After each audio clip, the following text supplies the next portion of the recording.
name is Hello, and this is an episode of Today I Learned with Edward S.D. McGregor. Actually, today is going to be a bit different. Considering it's our first episode, it's not such a wise idea to do so, but I'm going to do so anyways. Today will be a Yesterday I Learned video, as I was unable to do anything today and not complete the things I had done yesterday. Allow me to show you what I learned yesterday. Coriander. A Spanish saying goes like this: coriander is good, but not so good. Even though coriander has been used for a very long time, both by the Assyrians and the Egyptians, the plant can provide toxic effects on the nervous system. These toxic effects are actually drunkenness, which is quite interesting. Coriander is highly appreciated as a seasoning. Now, swamps and marshes and bogs and fens. There are four main types of wetlands: bogs, fens, marshes, swamps. Bogs and fens occur in colder climates and contain plenty of rotted plants, also known as peat. This led me to learn that peat moss is just dead plant moss. That was pretty interesting, especially since I might use that to plant things now. Good to know. Marshes and swamps are found in cold and warm places and have more plants than bogs and ferns.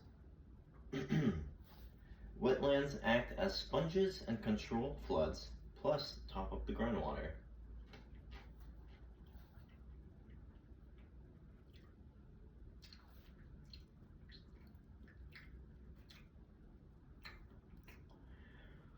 The pipette marshes of Belarusia are the biggest wetlands in Europe, covering 270,000 square kilometers. Very impressive, truly. Now, I stumbled upon a tree trunk cross section. The outer ring is, of course, the bark, what we see on trees. Very obvious. It's a dead bark. Underneath that is the live bark, also known as a cork. And underneath that is a very thin layer called the cambium. I've heard elsewhere that this is vital to sustaining a tree, and if damaged, can lead to death.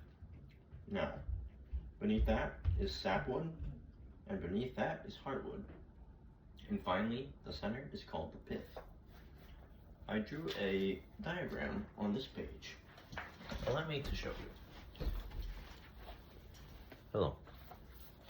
No, it is right here. You can see there's the pith right in the middle. Here's the dead bark on the outside, and there's 5 layers going to the pith. It's very interesting. Oh yes, you can count each dark ring as one tree year. Technically, it's one light and one dark year. One dark line make a year, but it's hard to see light lines anyways. So you can just count the dark lines in order to determine the age of a tree. I read elsewhere that you might use specific calculations to find the age of a tree, but this is the common answer I found.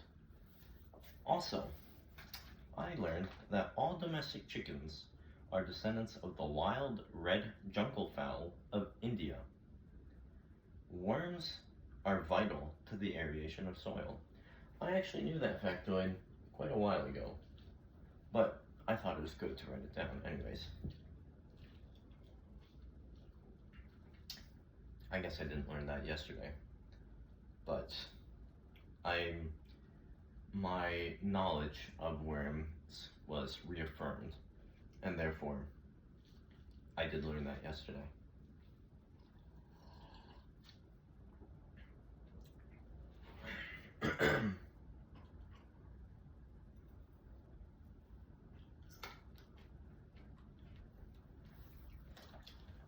Now, some other things I want to know about were about my turkey, Pokey.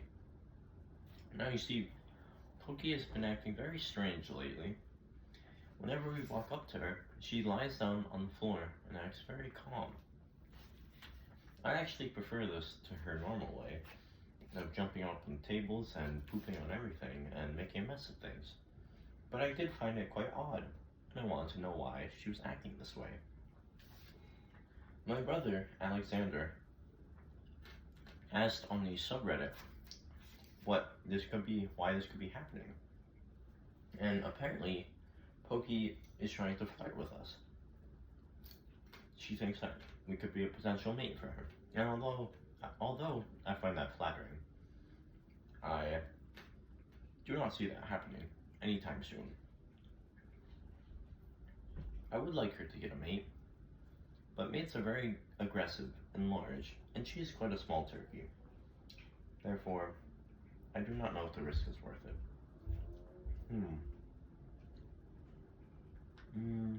I would like to re-socialize to Pokey because she is a little quiet, which is a shame. What else? I would have liked to learn more yesterday, but is unable to. I had many complications rise up. Allow me to show you the books I used to learn these interesting facts. I used the 8,000 Amazing Things book. I used the all-new Encyclopedia of Organic Gardening. This all-new book came out in 1992. Slightly outdated. I guess you couldn't call it all new. Oops. I also made use of this Encyclopedia of Medicinal Plants book, Education and Healthy Library. Actually, I did use another book, but that's not here. These two books right here were given to me by a dear friend named Catherine. Oh, I just learned that I have a pencil in this book. How fascinating. An interesting fact. Oh, and while I'm on it, let's read this. The squash bug. Squash bug feeding causes the leaves to wilt and blacken. These pests are often called stink bugs because of the odor given off when they're crushed. So squash bugs, when squashed, smell like stink bugs. Wait, what? So stink bugs and squash bugs are the same thing. I get it. So when a squash bug is squashed, it stinks. Interesting. Let me write that down. That's actually pretty cool. When a squash bug, also known as a stink bug, is squashed, they give off a foul odor, or in parentheses, they stink. Hence the name, most likely. I did not write hence the name. And most likely.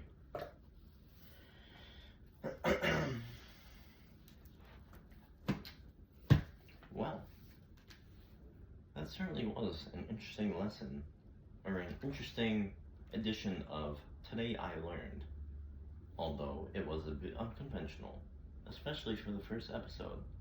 I believe it was highly educational and allowed for more learning for everyone. Allowed more learning to everyone. Yummy.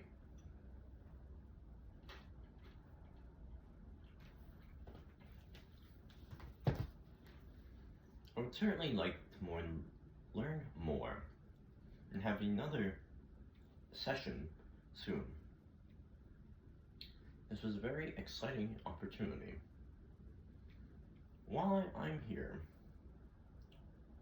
no, that is not, that is something I learned today. I'll put that in the post credits. Thank you for watching this edition of Today I Learned with Edward S.D. McGregor. I hope you learned something new. I know I certainly did. Good night.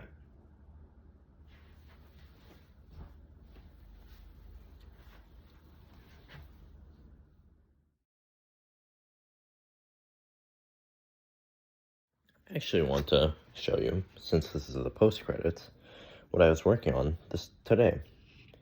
It is it's a little start to a log cabin. Philip and I are having a competition to see who can build a cooler little scene. My room is a mess. Thank you.